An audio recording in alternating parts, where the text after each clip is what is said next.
Thanks, Abby, and thanks everyone for joining and having me here. Right, I'll be speaking. I think Abby has done the introduction. I don't need to go over that again. So I'll be speaking on the topic challenges of maintaining a hybrid cloud infrastructure. So, public cloud, private cloud on premise is no longer buzzwords in the ecosystem, right? But let's also be exploring hybrid cloud in this presentation, and then exploring instead of just focusing on only their challenges, I also would like to highlight some of the advantages of having a hybrid cloud infrastructure within the organization, right? So let me start. Sorry, sorry, excuse me, Olumide. Just a second. Yeah, Are you able to switch on your camera? okay. Let me see. Hold on, hang on a second. If you can, that would be great. If not, we Okay. can carry. So can anyone Okay, everyone see me? Can everyone see me? Yes, thanks, Olumide. Okay, fantastic.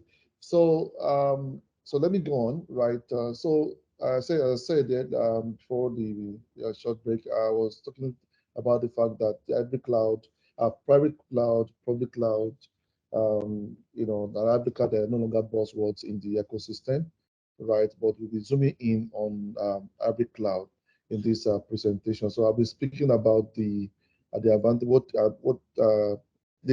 briefly describe what hybrid cloud is, what are the advantages, what are the use cases, and then I'll be focusing later on the challenges of operating a hybrid cloud infrastructure, right? So a hybrid cloud is a mixed computing environment where applications are run using a combination of computing storage and services in different environments.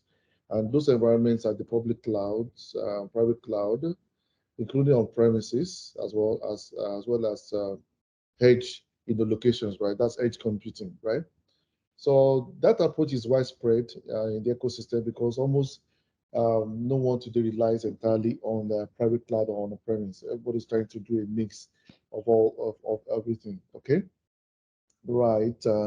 So the hybrid cloud solution enable, I want to be able to migrate workloads between among these real cloud environments. I've spoken about public, private, and on-premise, allowing one to create more versatile setups based on specific business needs, right? So many organizations have been choosing to adopt hybrid cloud platforms to reduce costs, minimize risk, and extend their existing capabilities to support their digital transformation efforts. Every of us know that the digital transformation is a very hot topic, right? Since the code that has been accelerated much more since the emergence of COVID-19, right? So digital transformation has become a very hot topic for CIOs and CTOs in the ecosystem, right? So, and the hybrid cloud approach is one of the most common infrastructure setups today within the ecosystem, and that environment allows them to continue using the on-premise services while taking advantage of flexible options of storing and accessing data, applications offered by um, public cloud providers. So there's a mix of the two. You are taking advantage of use continue using your premise services, while you're also taking advantage of the offerings within that are being offered by public cloud providers, right? So let's talk about the benefits of hybrid cloud, right? So, what are what I will state some few ones, right, and then we can ask questions later, right? So, hybrid cloud facilitates effective application governance. So, it allows you to decide where your applications or workloads will sit, right, and where the hybrid computing will happen, right? So, and what that does is to help you to improve privacy and ensure compliance for your regulated applications. So what that means, there could be some compliance and regulatory requirements in the country, specific country where your infrastructure is domiciled to say, okay, this particular kind of workload should be kept in country, right? But the regulator will usually come up with that kind of approach and with that kind of regulation. So if you have a hybrid setup, as you have private on-premise and public cloud, then they allows you to make a decision quickly, that will aid you in complying with the regulation that's applicable within that ecosystem, right? And then it helps you to experience improved performance and reduce latency, right? Sometimes distributed applications and remote locations benefit from hybrid cloud solutions. So you don't necessarily have to, go to the cloud. Since you have a mix, you can benefit edge computing, and the ones that are in the cloud will stay in the cloud, right? And then improve return on investment, right? So, you will get a better ROI because it's cheaper to operate a public cloud infrastructure than on premise, whereby you have to commit to capex, to hardware and all that resources, right? So you can also extend your cloud computing capability without increasing your data center expenses. That means you can go out to the cloud, to public cloud, and operate a pay-as-you-go model. You only pay for the resources when you use them, right? And then it also engenders faster innovation, right? That means you are able to innovate faster, right? Because the public cloud models assess the latest technology like AI, right? And machine learning without having to extend or replace your existing infrastructure. And therefore, you can minimize resources and increase your productivity to speed up the development and delivery of applications where applicable. All right. So let me now proceed to talk about the challenges of hybrid cloud infrastructure. The first one is integration, and integrating private and public clouds can be very challenging sometimes, right? So because the challenge will be to integrate both platforms as a cohesive entity, right? So that's the challenge. The integration. How do you integrate both platforms, the private, the on-premise, and the public, right? The integration is always the challenge that the IT experts deal with today, right? And recognizing that not all applications systems and their dependency will end up residing in one cloud type, right? Understanding the patterns and tools required to move processes can also be a daunting challenge for even the most seasoned IT experts, right? And adding to that complexity is the integration of legacy systems, because we all normally have legacy systems on premise, right? And then creating an infrastructure to manage this integration uh, is far easier said than done, especially if thousands and hundreds of applications are involved. Right. The next challenge is management and monitoring. How do you monitor both ends, right? You have to monitor the on-premise, the private cloud, the data centers, and your public cloud. How do you, monitor and manage, across all the platforms that make up the public cloud, infrastructure, right? Because most public cloud providers today have their native management and monitoring tools, right? And some of these are available through external facing API services, right? So, but the challenge will not be how do you integrate that with your premise of private cloud monitoring and management tools. You have to have seamless integration amongst the platform. So that's the big challenge, right? And then some customers will not want to, operate their environment or manage their environment through disparate tools. So that's why the integration is always a challenge, right? So, but however, integrating the public cloud services to existing support so procedures require effort and serious expertise, right? It's a challenge at which whoever is operating a hybrid cloud environment, we have to grapple with, right? The next one is network design. So how do you ensure that you have an effective design, that takes care of movement of data amongst the various platforms that make up the hybrid cloud infrastructure? That's about the on-premise, the data center if you have that, and then the public cloud, right? So you must have an excellent network design, right? So you have to account for, I mean, the designer has to account for, several factors like network bandwidth, management between the private and public cloud, and the impact of EDHQ where, there's a certain control, and then the branch networks where applicable, network equipment requirement for each individual application will vary. So that's a challenge in network design. Then the security implications as well. The security requirements will also be diverse.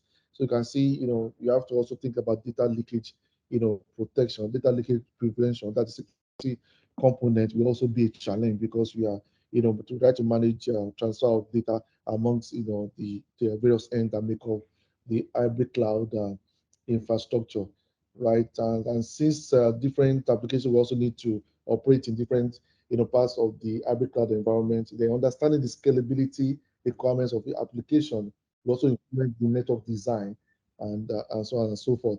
Then finally, the designer must understand the limitations of the public clouds when it comes to networking and develop strategies around this.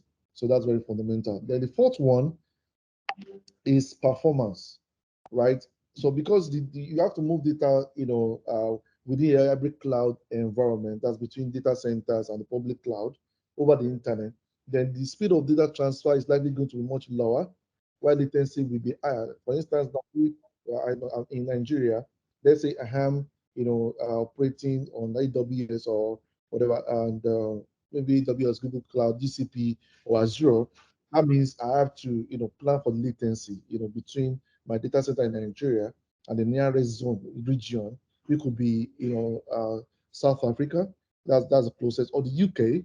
Whatever. If I'm using a public cloud that doesn't have um, any joint yet in Africa. So you could see the latency. Latency between Nigeria and the UK, for instance, is about 120 milliseconds on the average. So you have to plan for that because if you have application sensitive, as latency sensitive applications, that becomes a big issue, right? So, but there are two essential ways to mitigate that risk of latency. One is to minimize the frequency at which data moving between the ends, among the ends of the hybrid cloud setup. That's the private, the on-premise, and the public. So you minimize the frequency with which at which data moves, and then the other is to use dedicated interconnect. You have for GCP, you have AWS Direct Connect, Azure has Express Route, right, and GCP has Direct Connect, right. So I mean, you have to leverage on that, particular kind of setup because that's dedicated. It's not over. It's not over.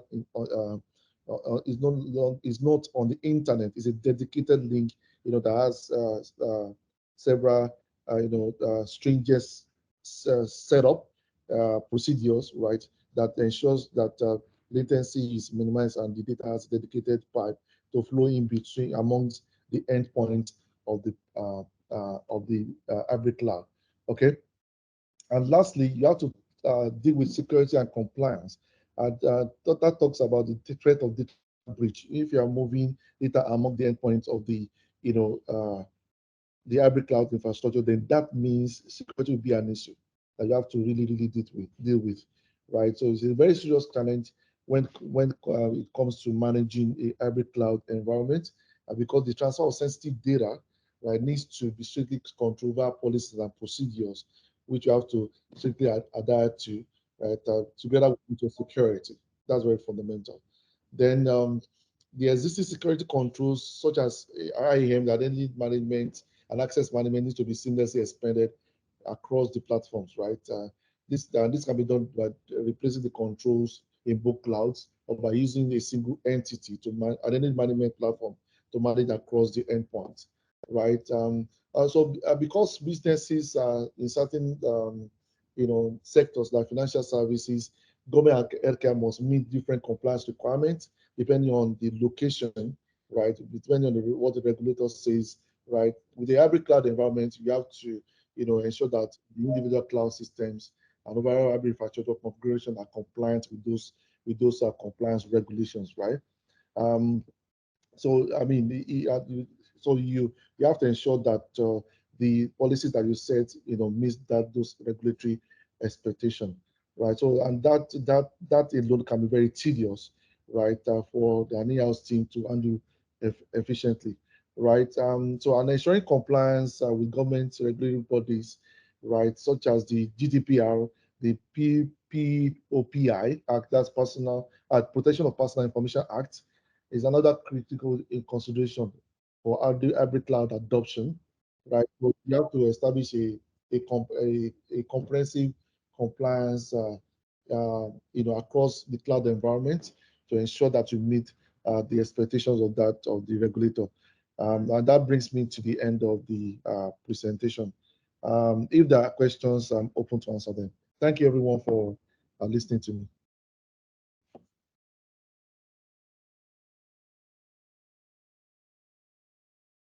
Can you all hear me? Yes, yes, we can hear you clearly. All right, so I'm just setting up my camera. Thank you very much for that insightful presentation. We'll take questions later at the end of the webinar. To the audience, if you have questions, please use the chat function. We will take those questions at the end. Thank you very much for that. So now we're going to go on to Glenn Lazarus from ATS Network Management. Over to you, Glenn. Good morning. Thank you all for joining today.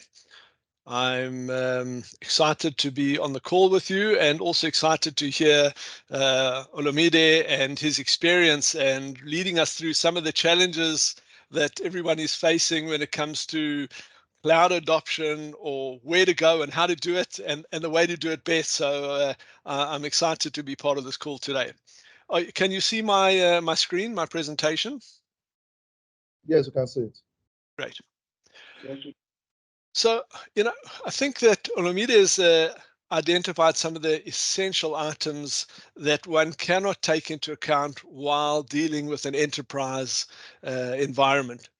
And while you're dealing with an enterprise environment, one of the hot topics that are being debated today is observability. And for me, the question is observability just another way of, getting a different view of the same information? Or is there some real value add that we're bringing to the table to ensure that organizations are running more efficiently and more effectively? And in saying that, I think Olumide already identified some of the key points that I'll be talking to today. And one of them is the fact that, yes, people and organizations have legacy systems. They have moved hurriedly into the cloud, learned some or burned some along the way, learned and burnt, moved very quickly because of COVID or had to push information into the cloud, and are suddenly having to deal with the ramifications of all these things that have taken place.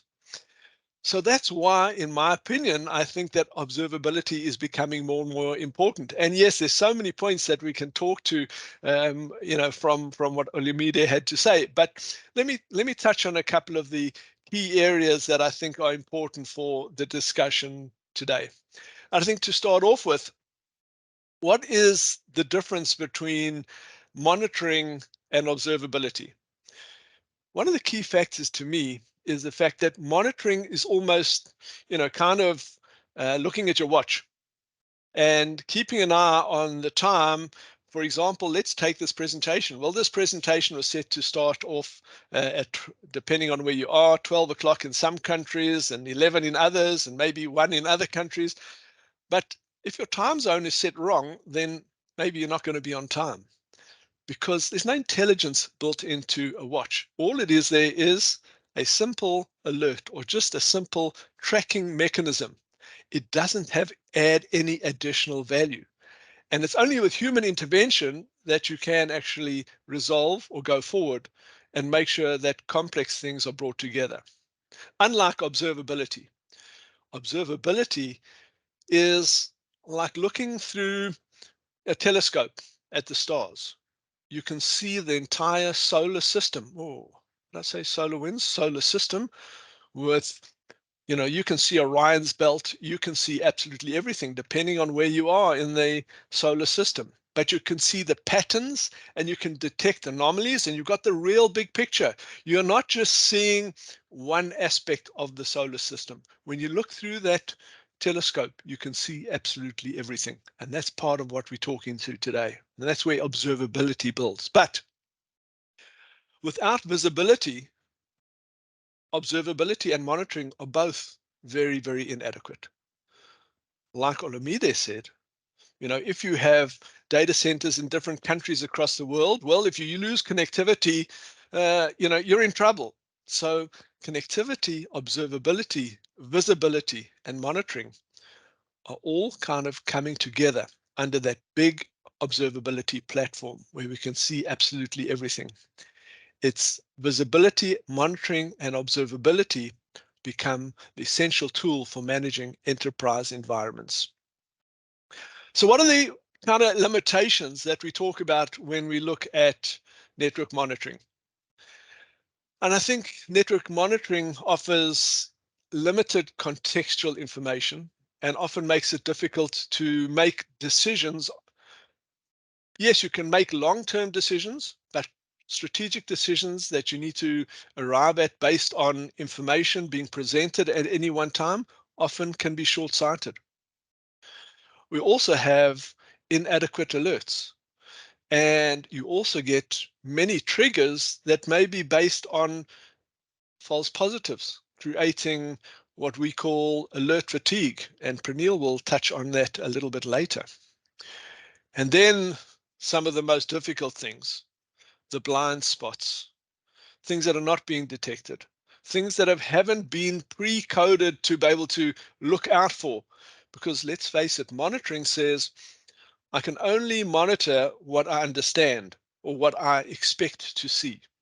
Anything outside of that is probably going to be discarded and left behind.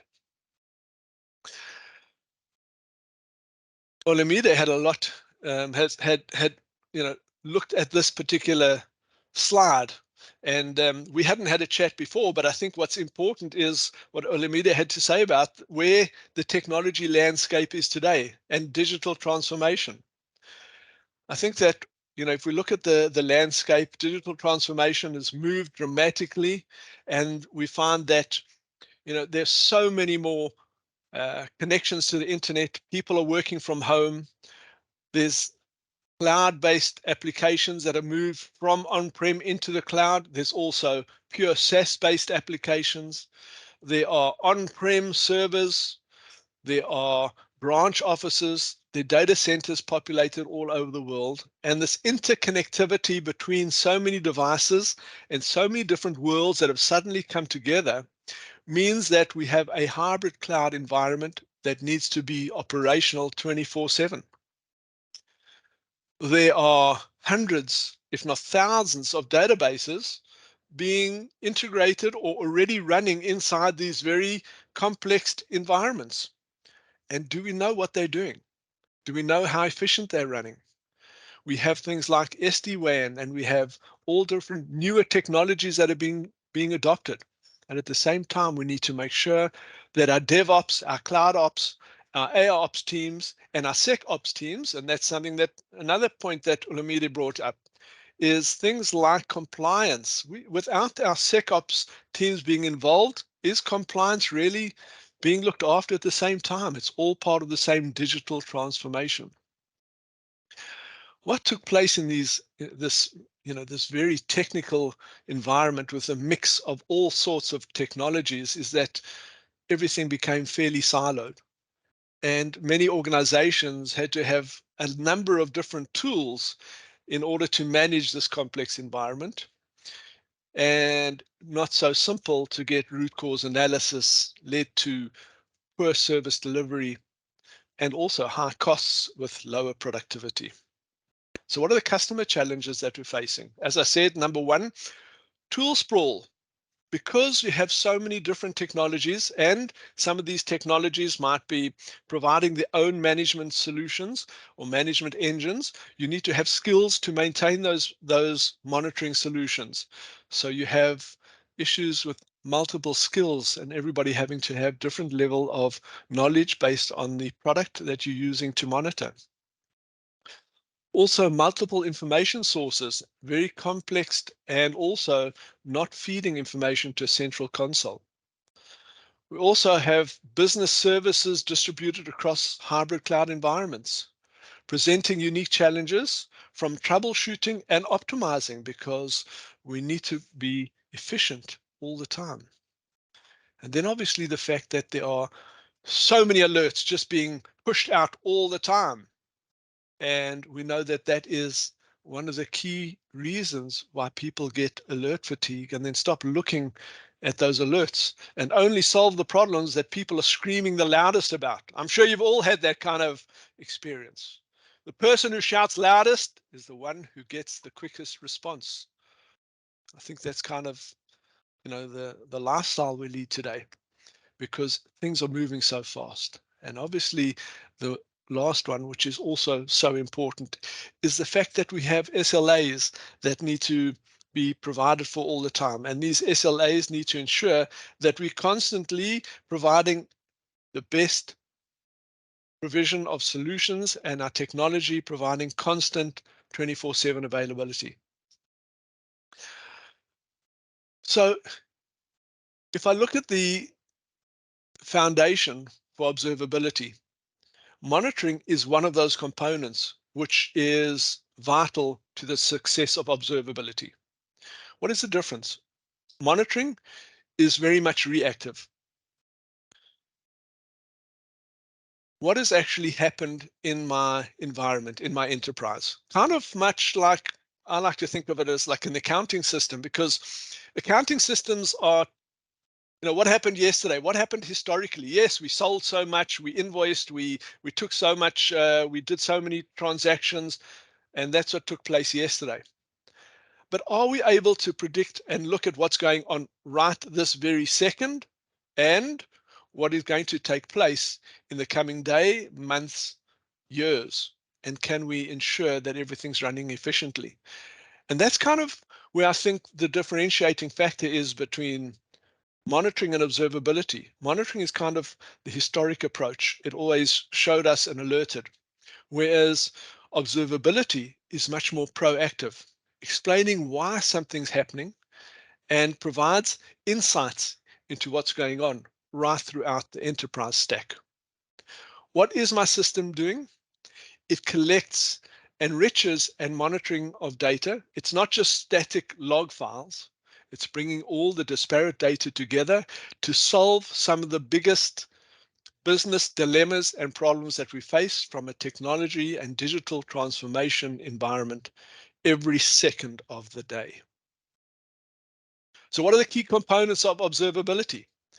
Number one, like we did in network monitoring, it's logs, recording all the information to use and to alert and to pull all the information together. But it's got to go way beyond that. Those logs need to be interrogated and we need to detect anomalies. Anomaly detection is a vital part of what observability provides to the stack. It provides an essential environment to be able to troubleshoot quickly and efficiently, and also reduce the mean time to remediation. Matrices provide a way of tracking the performance of our systems over time. They can be used to forecast trends and identify issues before they become critical. Like I said, going back to comparing it to the kind of accounting system, we're now saying, yes, we're accounting for what we've done in our technology platform as it is now, but I can also predict and look into the future because I know what bandwidth I have. I know how big the databases are growing. I know how much, how many transactions are going to take place at specific times of the day. And we can make sure that these systems are catered for based on the matrices and being able to ensure that our critical systems run 24/7 without fail. And then obviously things like traces and detailed records of flow requests through the system that can be used to pinpoint these issues because they are very complex in a distributed environment. Like in the slide I showed you before, where we had these branch offices and different data centers around the world collating and presenting data and making sure that we run efficiently. Alerts and triggers are obviously foundation of being able to ensure our conditions and our service levels are being attended to and ensure that they're being delivered all the time. Teams need to be aware and their attention needs to be made up for what's going on and how they're approaching it. So key differences are observability is a much more dynamic approach. It's facilitating dynamic monitoring and helping network managers to formulate effective responses to changing scenarios and understand them while it's happening. Not wait for a monthly report or a weekly or daily report. We can see real time what is happening. And observability collects all this rich data, all this granular information. It will bring it together, it will prioritize, and gives you focus and simplifies the view of the critical issues that need to be provided. Obviously, communication is a vital point of it.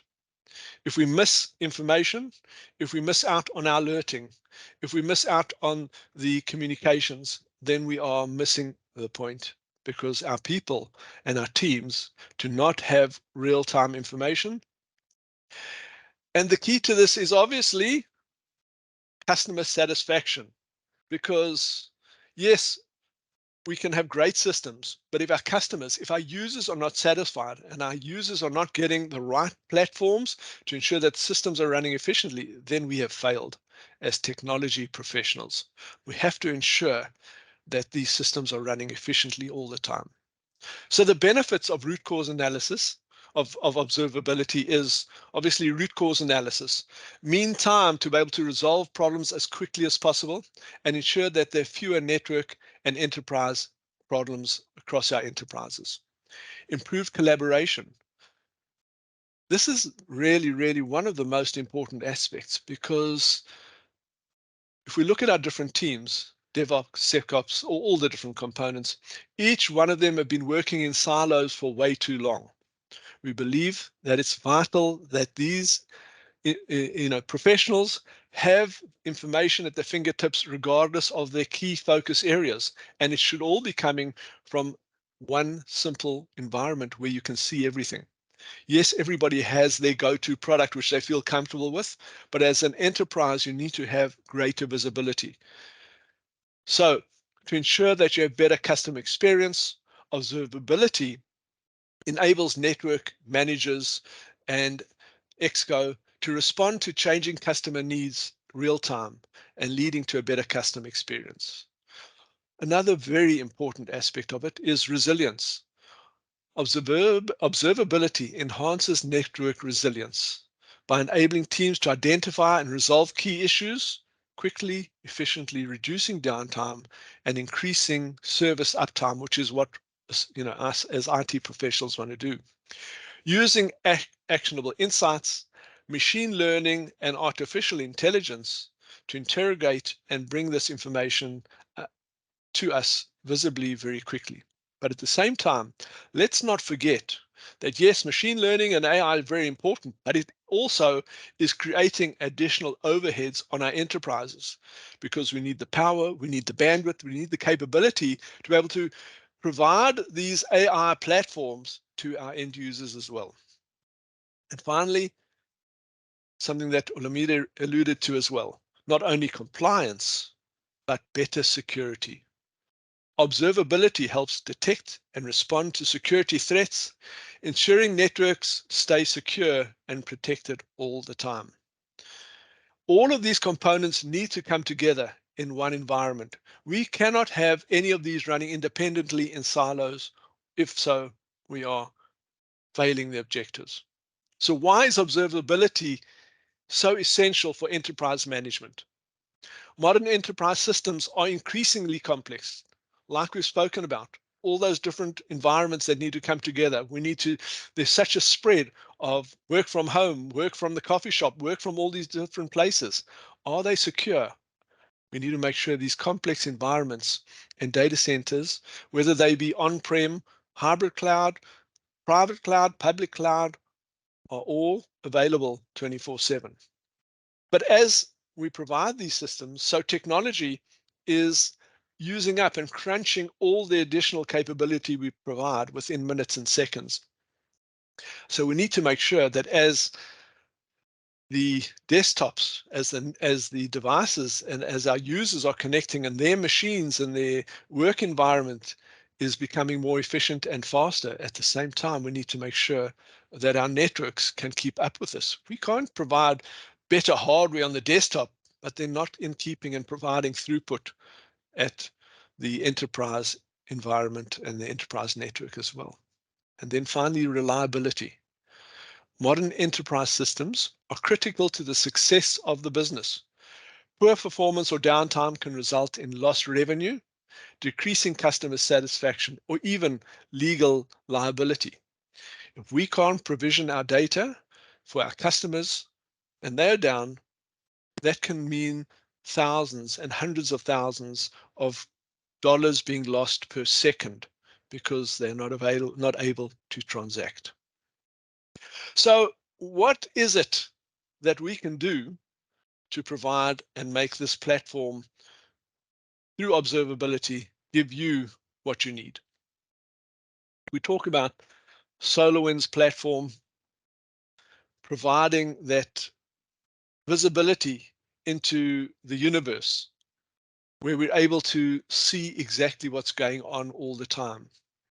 So we have the ability to bring in our cloud services, our database performance, integration of security and compliance, application performance monitoring, network and infrastructure monitoring and tracking, and obviously the digital user experience, because as I mentioned, it's one thing if we just continue to enhance the workstation that somebody's running on, but if it doesn't enhance the user experience, then it doesn't help throwing hardware at the problem. We need to make sure that we understand where the issues are. SolarWinds provides one of the industry's only unified monitoring and observability service management platforms with integration into security and database performance, accelerating transformation, combating complexity with ease, fueling innovation for your different teams, maximizing agility to be able to be efficient and agile, because from a digital transformation point of view, we need to ensure that our systems are agile and able to adopt as things change. We need to minimize the cost and risk. And we have to provide a single pane of glass, one platform, one observability platform to show absolutely everything. And going one step further, it doesn't matter where any of these solutions are sitting. So if you have solutions sitting in the cloud, if it's sitting in on-prem, if some of it's on-prem and some of it's in the cloud, hybrid cloud and the databases and all these different infrastructures, we bring that together in one place. So we bring the monitoring into observability, integrating our IT ops and bringing all of that together in one platform. But a very, very key point is the fact that to us, it doesn't make a difference what vendors you're utilizing in your environment. So if you're using any of the big players or even smaller players that might not be listed as standard technology, we're able to bring in and monitor and poll and alert and provide observability for every type of device out there on your network. So it doesn't matter what layer and what vendor you use, we can provide statistics and information directly from those devices. So whether you're running Cisco, or Palo Alto, Juniper, or Avaya, or Huawei, or HP, or IBM, or any brand, or any specific vendor that you've been using for years or moving to in the future, we can bring that all together in one single pane of glass where you have complete and total visibility of what's happening 24/7. I stumbled across a statistic which was quite frightening to me, produced by Forbes. They analyzed these cloud migrations, and they identified that 1/3 of cloud migrations fail outright. 1/3, that is astounding. If you think of the fact that 1 in 3 cloud migrations do never see the light of day. They're just deployed and cannot be released for their customers to utilize. 25% of organizations meet their migration deadlines. 25%. What happened to the other 75? What are they just dragging on? Goalposts being moved all the time, or should I say rugby posts? These are things that affect business day-to-day production. And then 90% of CIOs have experienced failed or disrupted cloud-based data migration projects. So we're saying 10% or less have been successful. The others have all had major issues along the way. So what is it that we need to do in order to overcome that? Well, I think the key is to make sure that our observability platforms are providing efficiencies and making sure that when you choose an observability product, that it covers every aspect of the environment. So whether you need network infrastructure products, monitoring, security or compliance products that you want to keep track of, or the application performance and the database performance, whether you're using things like Kubernetes or Oracle, any kind of engine, you need to be able to get the visibility and you need to see all of it. Or if your journey is from on-prem into hybrid cloud, or if you're starting a completely new platform and you're going full observability in the cloud only, so native cloud, we cater for that capability as well. The important thing is to provide a seamless migration and simplified hybrid experience regardless of where you are in your digital transformation. And the key to this is the power of observability is not only providing a dashboard that shows you what happened yesterday and predicting what happens in the future, but also the ability to configure, observe, analyze, predict, act, and finally, to remediate. Because without the remediation, we're not able to solve our problems. And adding to that is the security and compliance component as well. So SolarWinds basically addresses it from a holistic point of view. We provide what we call our 2 or 3 different versions of the solution today. Hybrid cloud observability in essentials and advanced. And the difference here is depending on the size of your infrastructure and how much you need, we give you the capability to do everything you need to. So whether it be from network monitoring, server and application monitoring, log analysis, VoIP, user device tracking, all these different components can be brought together in one single pane of glass. And you don't have to license it in different ways. It's a matter of just saying, well, what I need today is the following few components, and you can get up and running within minutes and start the discovery process of mapping out your network and being sure that your platforms are efficient and running effectively. And as you grow and as you need more, so you add and upgrade the licensing. But fundamental to all of this is the fact that we are a network performance monitoring and observability company. And the last thing in the world that we want to do is put additional overhead onto your network. So we have to ensure that the way we capture your data and provision and give reporting and alerting is ensuring that there's as little impact on the enterprise infrastructure as possible. And this can be done through our additional polling engines. We have additional web engines and web servers to make sure that we collate the data. And obviously, we have an enterprise console as well. So you can bring multiple dashboards from anywhere in the world together. And at the same time, also making sure that we have a failover solution so that you never miss a single second of how your enterprise is running and making sure that you have complete and total visibility of the enterprise. So I think that's as much as I'm going to talk about for now. I will take questions a little bit later, and I will hand back to Abby. Or Abby, are you going to take Abe? Are you going to take this? Hi, Glenn. Thank you. Yes, can you hear me? Yep. Thanks, Abe. All right. Thank you very much. Let's go straight into Prenil's presentation. And then after Prenil, we'll have a Q&A session. Please keep posting your questions in the chat area, and we will take them at the end of the session. Thank you. Over to you, Prenil. Thank you, Abe. Good morning, good afternoon, everyone, depending on where you guys are. Thank you for joining again. I'm going to do a demo on the HCO solution that Glenn's been chatting about. Just let me know when you see my screen. So Glenn alluded to a single pane of glass earlier, and This is the solution. If everybody can see the screen, all good. Yep. Great stuff. Okay, so this is the single pane of glass that we aim to provide customers with. As you can see, we have a sort of widget approach, which can be customized depending on, which department or which users are logging onto your platform. As you've seen from the previous screens, we are, a multi-vendor solution, whether it's, Cisco, Microsoft, Huawei. We can monitor all of them. We use different protocols, things like SNMP, APIs, that sort of thing. Certain technologies within HCO obviously give you deeper visibilities. We have SD-WAN technologies from Cisco in terms of their Apex solution. We have VeloCloud as well as Viptela integration as well. So that's good. We also have mapping available, obviously at a glance.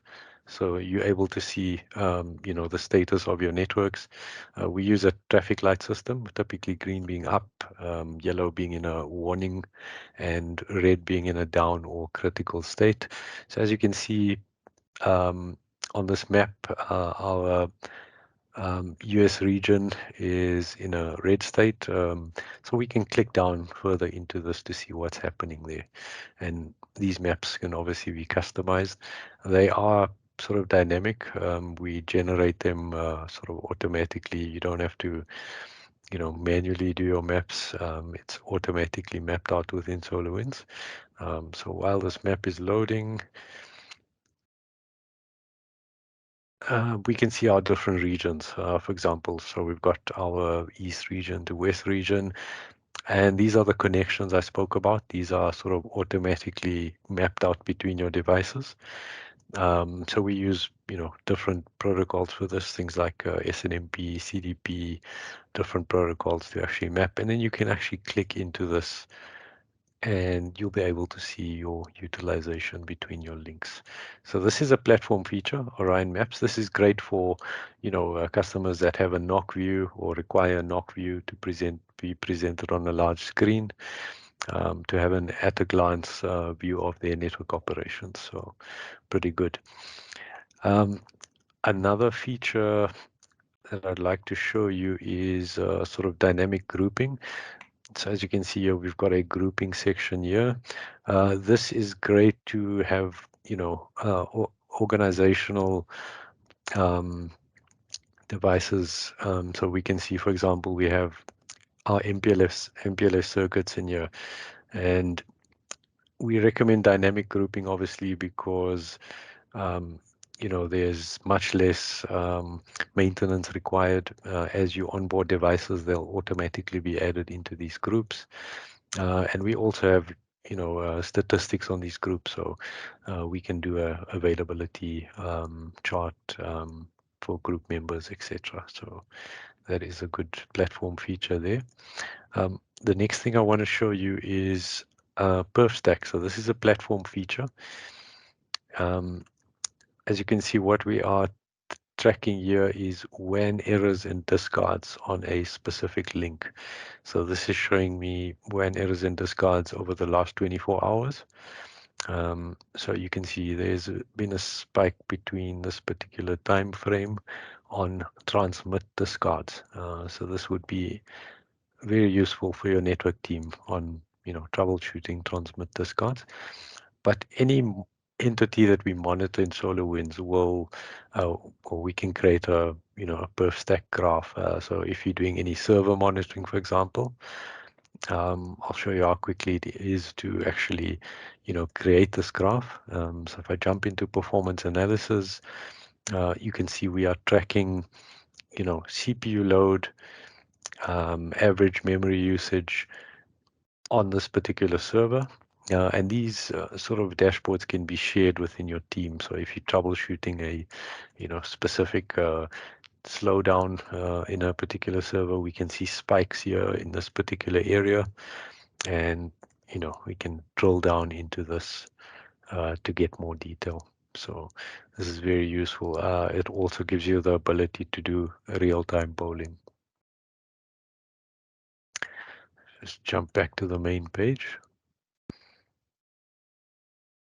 Just looking at some of our other widgets available, we also do hardware health tracking. So this would be, hardware on your network devices, servers in terms of power supply, fans, any critical hardware events. As you can see, we have a Nexus 7K that's in a critical state.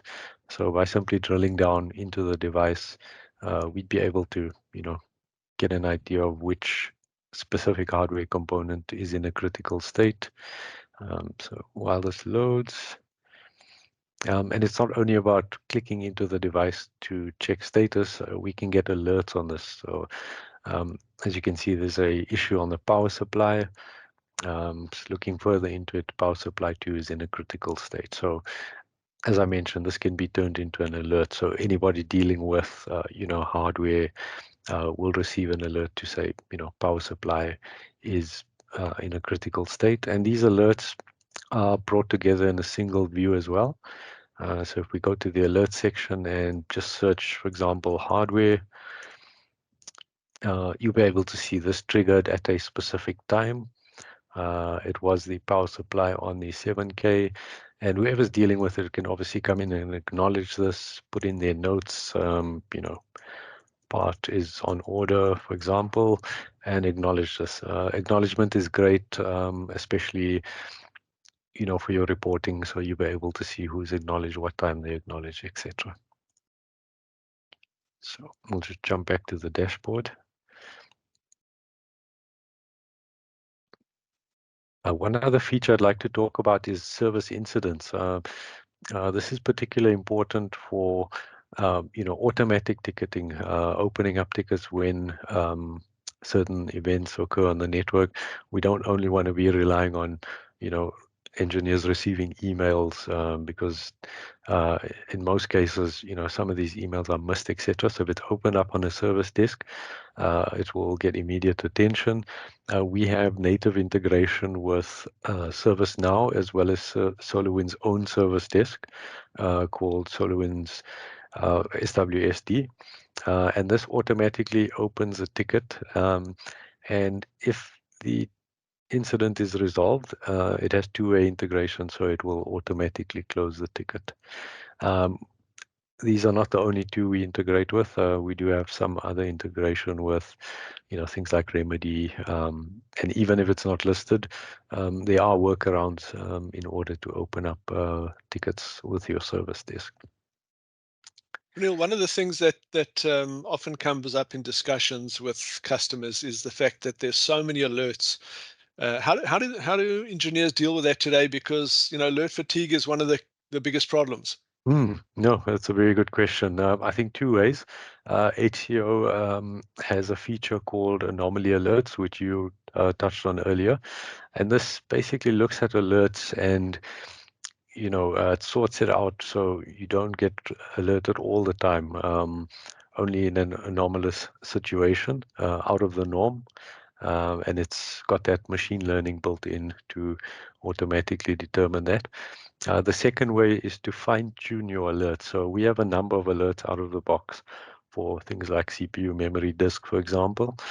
So fine tuning, by that I mean, only alert when it's sustained over a certain time period. You don't want to be getting alerts when a CPU spikes to 80, then comes back down, then to 90, etc. It must be sustained over a period of time. So that's just two ways in which we can, eliminate alert fatigue. Thanks. Great. Okay, so the next platform feature I think is really great. This falls under the network banner, and it's called NetPath Services. So NetPath Services gives us source to destination visibility on, whether it's cloud, whether it's on premise. It works particularly well for cloud services. I know most of us are using, Office 365. I'll just use that as an example. So as you can see, if I just click into the New York office, for example, we are showing data from a probe within our network. As you can see, we have a visual graph of hops within our network, and then obviously going out to the external network. And this is great because it doesn't require any agents. Obviously, we require an agent on the source device, but all of this other information that you see here is sort of proprietary built into the NetPath service, and it scrapes information off the internet. For example, if you're having issues on this particular node, I'll just go back to have a look and see if we see any problematic services here. It's nice when there are no problems sometimes, eh? Isn't it great when you don't see problems on the network? Definitely. Green is good. We like green. Green is good. So this particular path, not so green.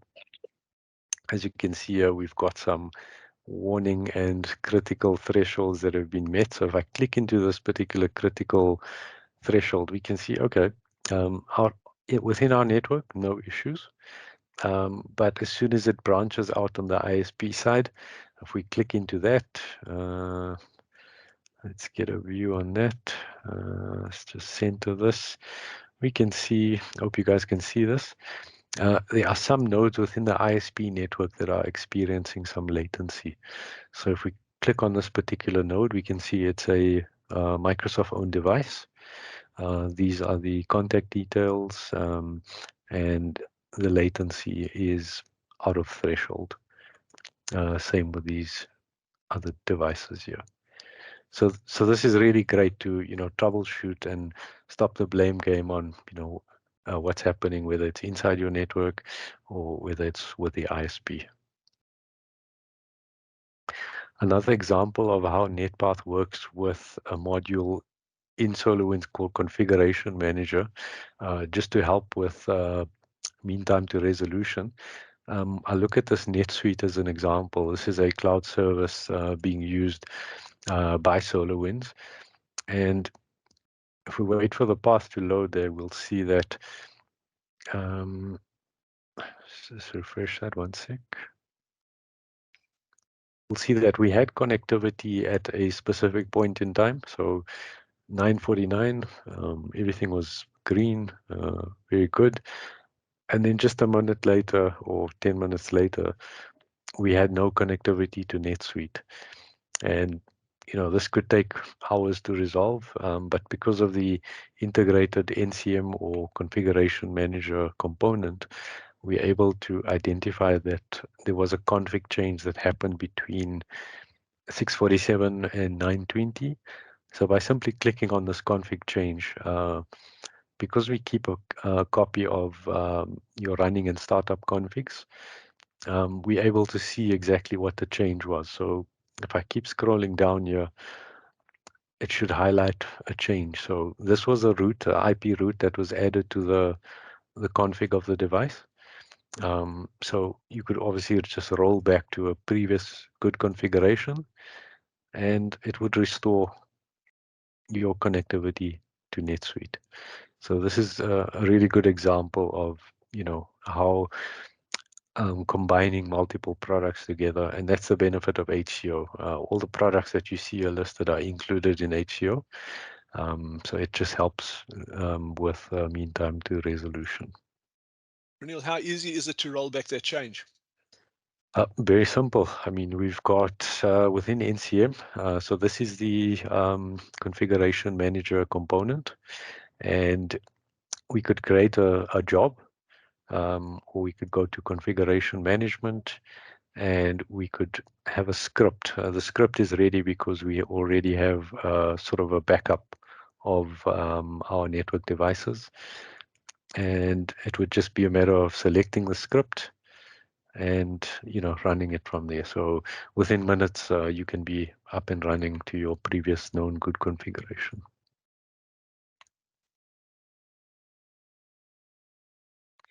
Another feature, just to go through this quickly, is your top 10.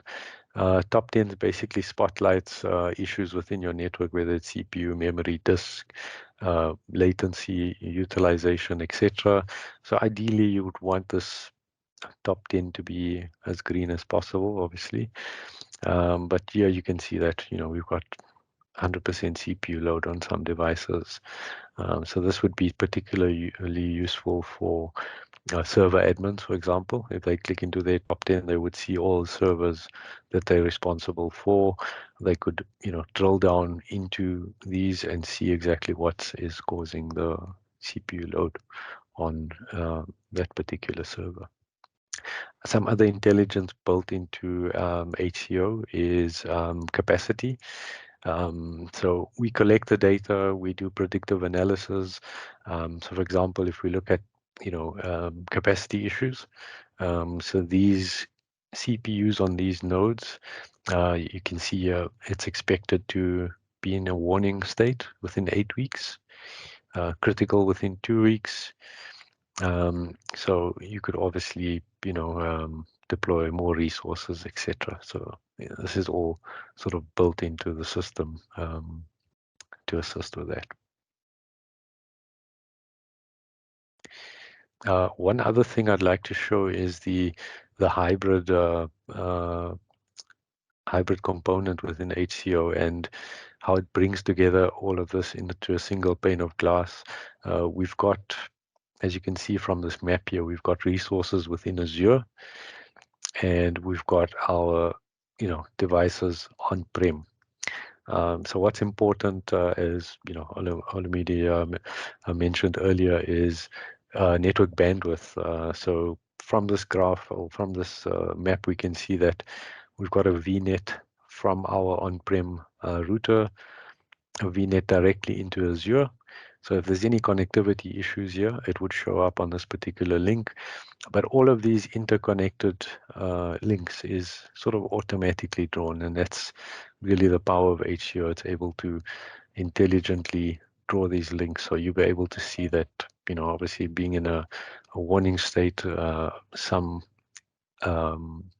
trigger is, whether it's latency or CPU, memory disk, etc., is triggered. So this is a great view to show, hybrid cloud.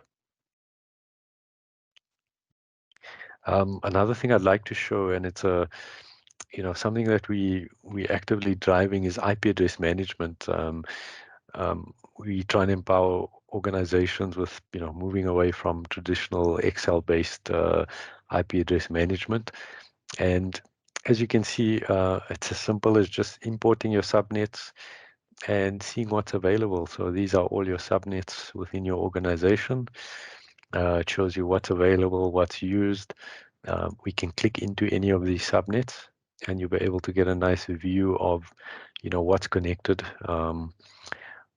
down to MAC address, down to vendor, etc.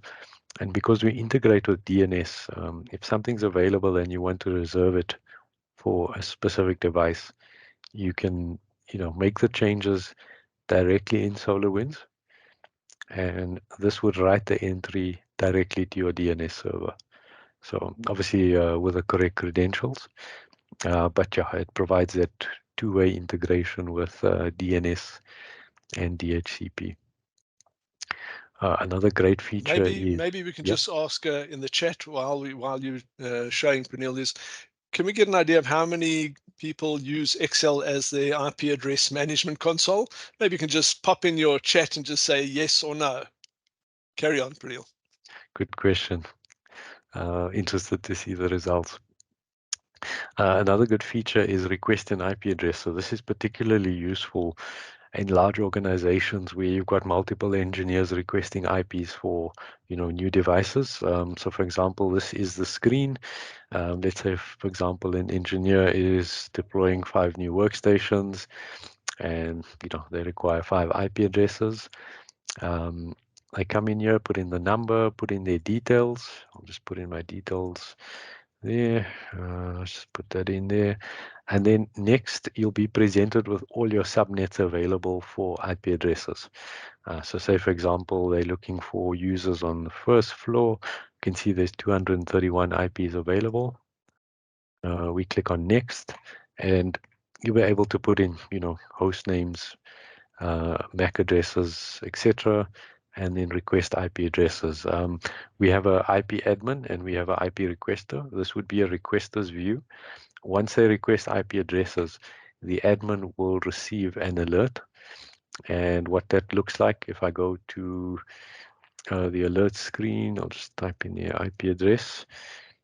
So you'll see an alert. This will come in the form of an email or a Teams message saying IP address request requested by Helen Fisher. If I click into this, you'll be able to see which range they requested IP addresses from, and approve the request or deny the request.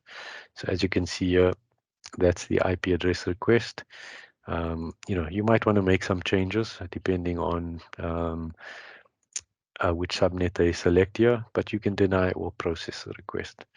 So this is a very simplified way of dealing with IP requests, and this is all built into IP address manager. Lastly, I'd like to show virtualization. Everybody's running some form of virtualization, whether it's Hyper-V, VMware ESX, or Nutanix. We have a great solution built into sort of monitor and manage all the way from vCenter down to guest machines. There we can see our data centers, our clusters, and then we can see all the virtual machines hanging off there. The intelligence is built into the sprawl option. Glenn mentioned earlier things like tool sprawl. So this eliminates, something like VMware tools where you can make changes directly to the VM itself. So over time, we collect metrics on these, and it's suggesting that this VM is not very active. You can reduce the CPU from 4 to 1, and then you can go ahead and change the resources directly from SolarWinds. So this is really powerful, eliminating multiple tools, etc. And yeah, I think that was about it. Maybe just to add to that on the VM manager, I think one of the key aspects of that, Pranil, is it's not just about monitoring, but it's also real-time changes based on critical issues that might take place. Maybe you can show us a bit about that. Yeah, definitely. So as part of the alerts, we have different sort of tags to whether you get an email. So if a particular example, let's just go in here and we'll search for CPU. Let's just see if anything comes up here. So this particular alert is high VM utilization. So if this particular alert is coming up a lot, one of the things we can do instead of just sending an email out is to change the actual resources of the VM, and that's sort of one of the triggers. So if we just go into CPU,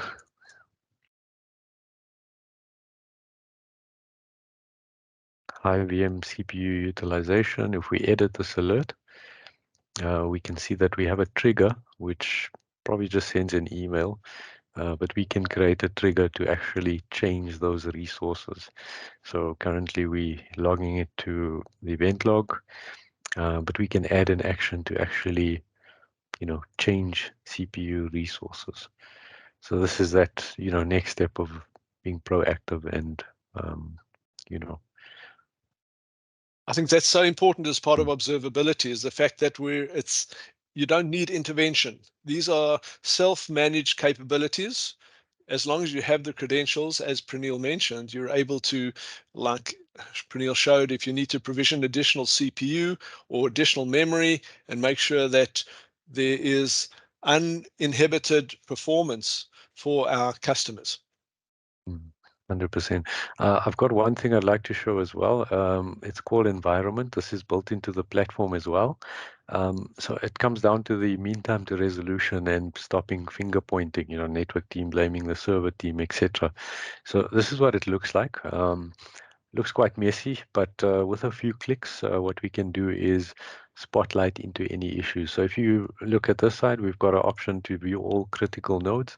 So if I apply this filter, I'll basically take away everything that's, screen and sort of in a warning state and bring you this view. And this view you can use to sort of troubleshoot. So if I click on the show names option, then we can see our servers.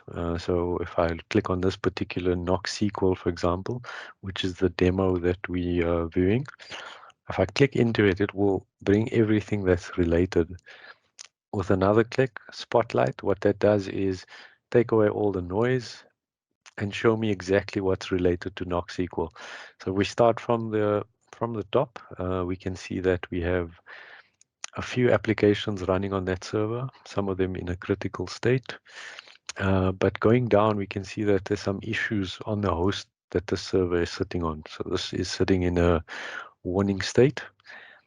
Further down, if we go to the cluster, we can see, okay, this is 69% memory use. Maybe it's not that. Going down to the data stores, this is the storage level. So possibly there's some issues on the storage. So if I mouse over on this particular HP, we can see that the vendor status code is degraded. So this could mean everything that is connected or on top of the storage, is not performing as it should. So a ticket can be opened up with storage, and this view can be easily shared with all your different teams, just to help with mean time to resolution. For me, Pranil, I think that's one of the really high-powered capabilities of the solution, because you're able to focus on where that problem area is so quickly. For DBAs or for SQL analysts to be able to find where that issue is arising from, and then be able to get down to the granular level, could take hours, days. Yep. Definitely. And like I said, all of this can be shared via link. We support AD authentication, so anybody in the organization with an AD account, we can customize a view for them, or they can view shared resources. And Pranil, just one last question, just from a enterprise visibility point of view, what in your opinion is one of the critical areas that you feel needs to be addressed through utilizing an observability tool? So I would say, being able to identify critical devices, identifying what protocols they use, can be various things, like servers, for example, are using agents. They could be using WMI. Network devices could be using SNMP. So identifying the protocols, in the cloud, we've got things like OpenTelemetry, data, syslogs, etc. Um, Having that information beforehand, before deploying your solution, is, really good advantage. Brilliant. Now, one thing that often we talk to people about is the fact that a lot of these tools, and a lot of the reason we have tool sprawl, is the fact that there's a view that engineers put together, and they go and automatically discover the network, and after discovering the network, they create these maps and views. And it doesn't always match to what Exco or to what senior people require in their day-to-day requirement. An engineer wants to know exactly granular detail, what's going on, and be able to drill down. But from an Exco point of view, we're hearing something different. What do SolarWinds do to overcome that? Yeah, 100%. I think you need to hit the nail on the head. Engineers want to see the nuts and bolts. They want to see all the granular data, like sort of these graphs and that sort of thing. In terms of Exco, they just need a high-level overview. And we've got a great feature in HCO called Modern Dashboards. And Modern Dashboards brings together, multiple KPIs. So if I just filter out Modern Dashboards, we can have a look at the executive summary. And this is sort of built into the platform as well. I think this is probably something that's helpful to Exco. They just want to see at a high level, maybe connected users, availability. This is quite important. Dropping below a certain number. The status of critical components, like Active Directory, etc. But we could take it a step further and, customize a dashboard that's specific to them, specific to their requirements. So, yeah. You think that the color coding is what makes it really exciting for Exco or for executives? They just like nice color charts and nothing else. Is that what makes it great for them, or is it showing something meaningful? Yeah, I think it's a bit of both. I think colors are great, especially green. Nobody likes to see red, but yeah, definitely. Maybe just show me that dashboard again, if you don't mind. One thing that triggered in my mind the moment I saw it is I did see a little bit of red. And the moment you see red, well, we know things are not good. But yeah, like I see server backups. Is it server backups that are red there? correct. Yeah, server backup. So with the help of the application monitor, we're able to track, certain triggers or certain applications in the environment. So this particular one would be a server backup. So that's within the last 24 hours. Yeah.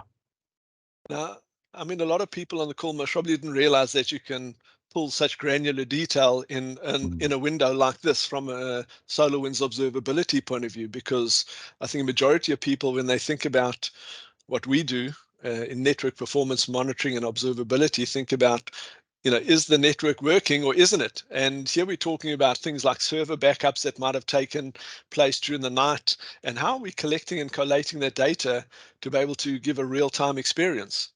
Yeah, no, it's a good question. And I mean, if we look at SAM as a whole, we're not only monitoring services and processes, we take it a step further with APIs.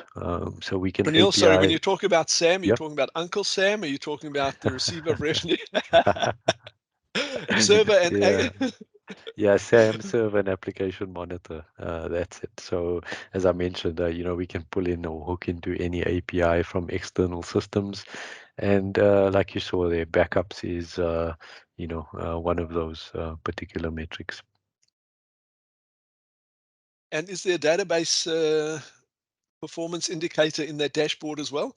So if we look at SQL, I'll just take SQL as an example. We have a dedicated SQL Server dashboard, and what this brings together is, we've got a DPA, which is a separate product. We can sort of interface with DPA to bring these metrics into the single unified dashboard that we speak about.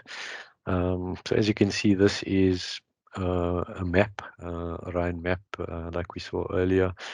We can dive into these databases, and then you'll be able to see, at more granular detail exactly what's happening on that particular SQL server. Very powerful. Yeah, definitely. And I mean, if we go a step further, if we look at our database summary, instead of just services, we'll be able to see, this is invaluable data for DBA in terms of wait times and locks and all of that. So bigger bars indicate bigger wait times. So you'll be able to physically click into these bars and see exactly where which queries are using the most amount of resources, etc. And we also provide recommendations in terms of fine-tuning these queries to run more efficiently.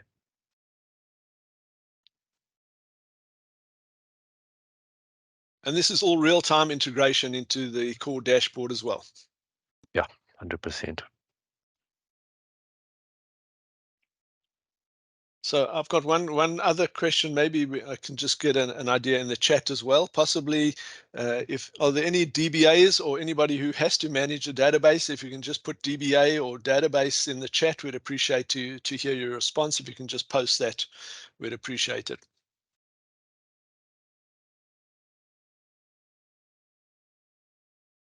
Great, Praneel. Are we going to hand back to Abe? Yeah, thanks, Glenn.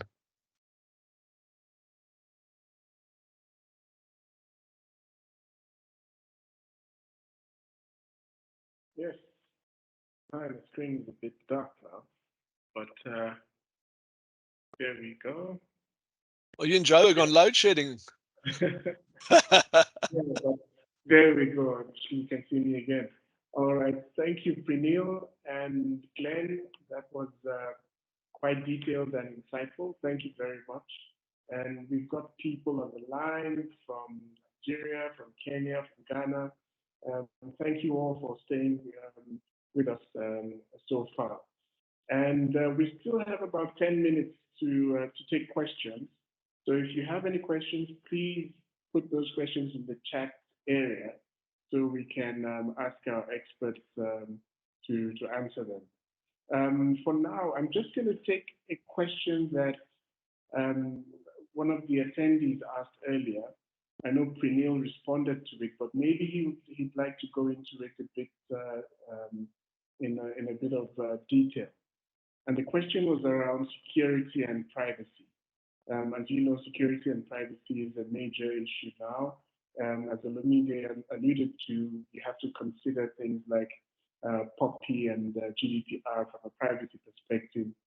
And so how does hybrid cloud observability and in particular with your SolarWinds solution contribute to enhancing security and privacy and compliance in a hybrid cloud setup?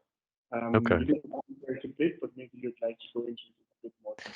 Yeah, definitely. That's a great question. And I mean, security is a hot topic at the moment. We've got two products that tackle security. So the first one that's built into hybrid cloud observability is Network Configuration Manager. And we have built-in compliance for specific bodies like PCI, HIPAA, SOX, Cisco, CISP, etc. And what this does is, look at compliance of your network devices to see how secure they are. In fact, I might just actually share my screen again just to give you an example of this. So under the configuration option, we have a compliance option. So just wait for that to load. As you can see, these are the built-in compliancy reports that we have available. I'll just jump into a Cisco one for as an example. So we've got our Cisco policy report. If I click into that, it should bring me a nice view where it's showing all my devices. And green obviously means in compliance. This means that this rule has not been set. So disable reverse telnet. There are 34 violations within my network. So some of them need remediation, some of them are fine. Simply clicking into this gives you an idea of what we are looking for here. So this particular line of code is not found within your network config. So you can execute the script directly from NCM in order to patch this up. So ideally, to be compliant with Cisco policy report, we can, apply these remediations directly from SolarWinds. And then the other thing, obviously, is, utilizing protocols that are secure, things like SNMP version 3, encrypted agents, that use TLS encryption, and things like multi-factor authentication all aid in, securing the platform. Okay. Don't know if I've missed out anything there. Glenn, do you want to add anything? Yeah, so I think adding on to that, not only in the HCO platform, we also have something called Access Rights Manager. That allows us to build a complete platform of who has what access to what with complete forensic audit capabilities. So you have a track record, you have provisioning and complete workflow management of the environment as well. Then we have another add-on which is called Identity Monitor. This is to ensure from a dark place point of view where information has been leaked, and we can monitor and alert on that to show when data has actually been leaked into the dark web. So we have a number of different add-ons that add value to this component. And also we have our standard SIC solution, so you can actually get your complete monitoring and alerting based on the the log integration in the system as well. So there you have a standalone security operations management center as well.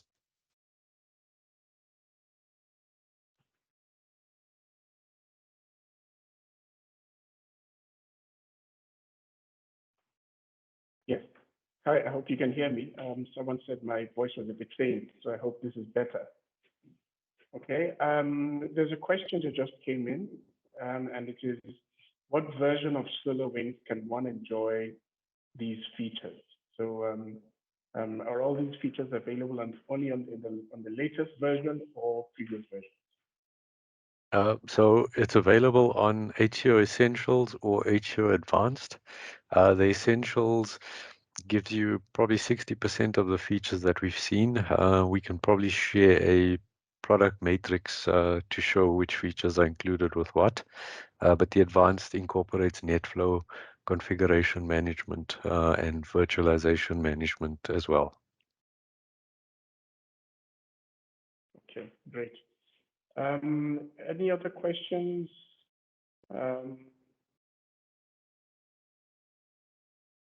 I don't see any other questions.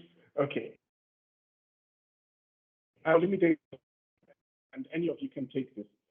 We've got CTOs and IT managers and other people on the line.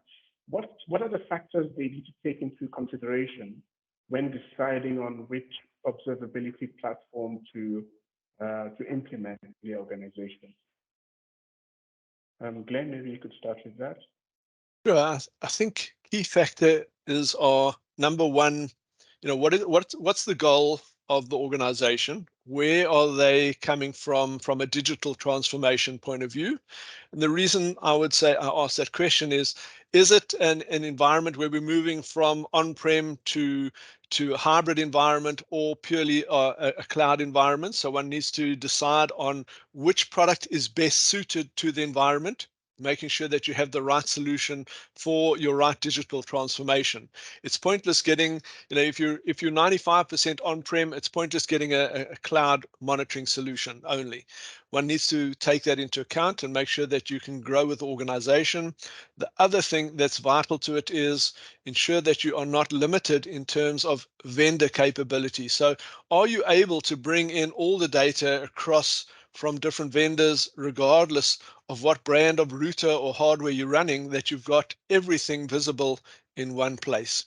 And something that's always on the front of mind of maybe some of the CFOs that are on this call is it's got to be budget friendly. And how budget friendly is it, depending on what requirements you have and what your end goal is, and that's vital. And finally, I think the other point is, aside from just being budget friendly, it's got to match the capabilities of the solution that you're working with. So wherever you go, you need to make sure that you have the right solution and monitoring, overcoming the issue of this facility where people are working in silos, bringing it together, one view. And when I say one view, for me, vital today is that our senior executives get the best value for money from the solution at the same time. It's not only an engineering tool. This is enterprise grade capability for the executive through to the service engineer. Great, thank you, Glenn. Okay, we are at it's 1:30 here, which should be 12:30 in Nigeria and Ghana. So let's just have closing comments from all the speakers. You can start, Glenn, and then we can go to Prenil, and then Olumide, if you have a few words to say, we can close with you. Great. Well, front of mind for me is always, what is the user experience? And as IT professionals, we're always trying to make sure that our user experience is exceptional.